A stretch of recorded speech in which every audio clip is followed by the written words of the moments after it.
And then down the ramp to hell. The troops coming on the beach, on those landing craft, that ramp going down and seeing fire come in, people getting killed, maimed, the chaos, many of them hitting mines on the way in or obstacles. And here's a quote. It looked like we were running straight into hell. Lots of explosions, lots of fire on the beach. Survival that day was a matter of luck. You made it, the man next to you didn't. It's First Lieutenant James Watt of the 81st Chemical Mortar Battalion of the 1st Division. Fighting first, untold story. Well, we're very fortunate tonight. Richard, would you come up here? We have an individual in our midst tonight who was there,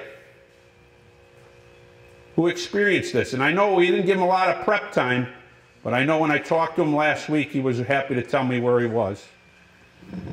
It was well over 2 years ago. I was doing something I've done hundreds of times in Muskegon. I saw an elderly man walking through the halls at Muskegon Hackley Hospital. I go up and I say the famous words, "Excuse me, sir, are you a World War II veteran?" These are the exact words I heard him say. June 6, 1944, Omaha Beach. Well, he's here tonight.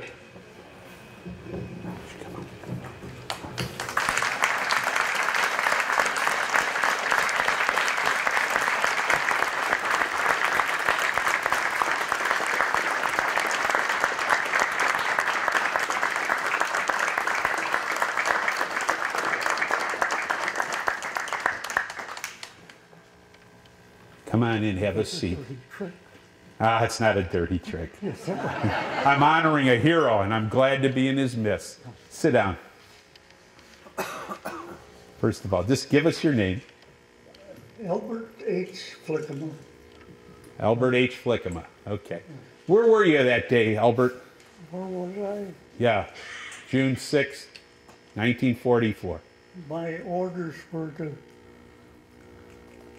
Let me go back. I'm going to bring up a map here so people can kind of see where you were, okay? I'm going to go back to Omaha Beach, just so we can get a little perspective. Just give me 1 second. And I'll even have you maybe point it out to us. There we go. Fox Green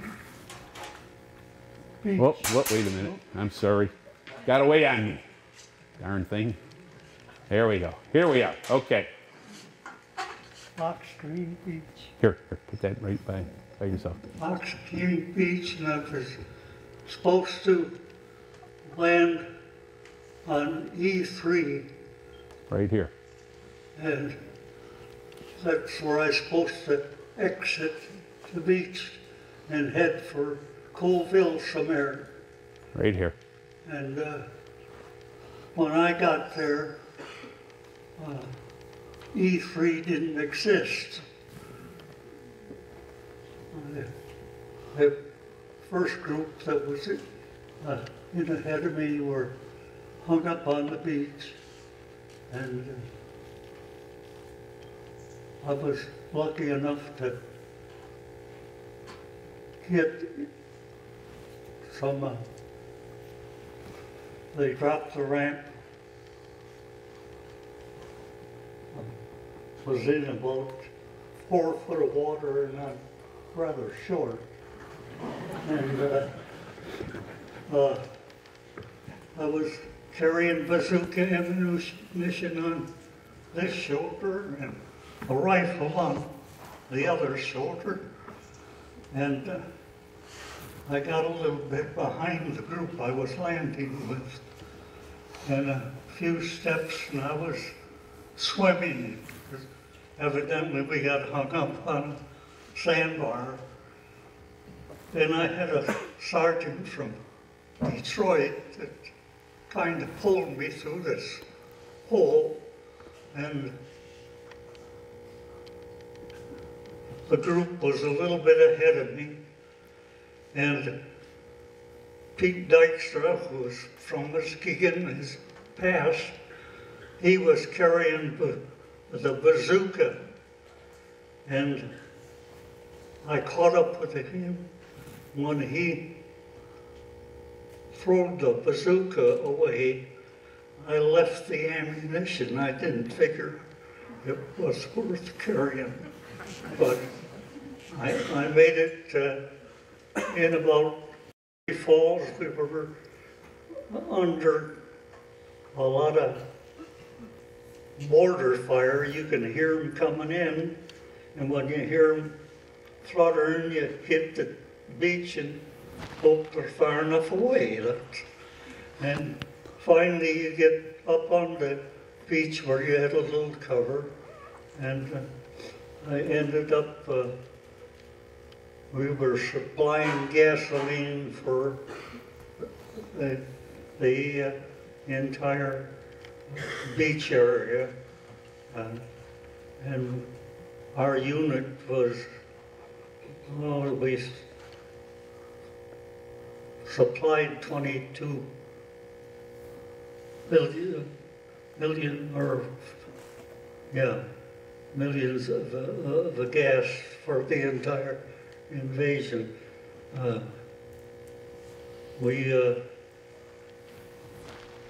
Once we established the beachhead, the area was fairly decent. The hedgerow was a little slow going, but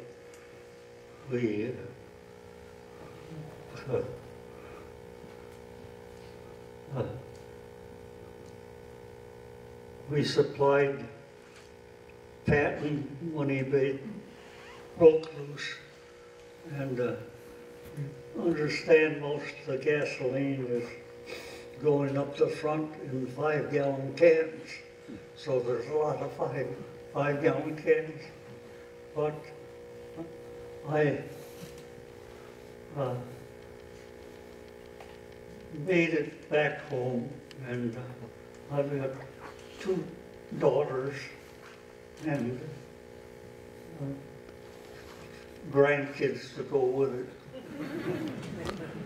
But I didn't know I was going to be giving anybody any information. But I'm here, and I've been married for 71 years. God bless you.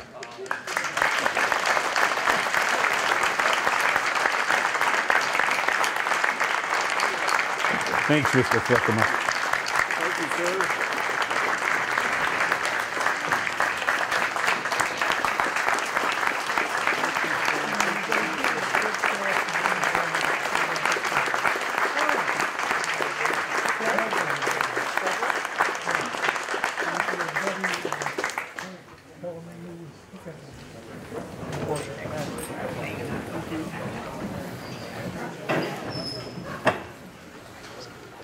That was impromptu, and I do respect Mr. Flickema for even coming up. That was a tough assignment, I'm sure. Obviously, a lot of memories there and so forth. Yeah. But you know what? If we don't capture the history now, we're never going to know it. So thank you for doing that, Mr. Flickema.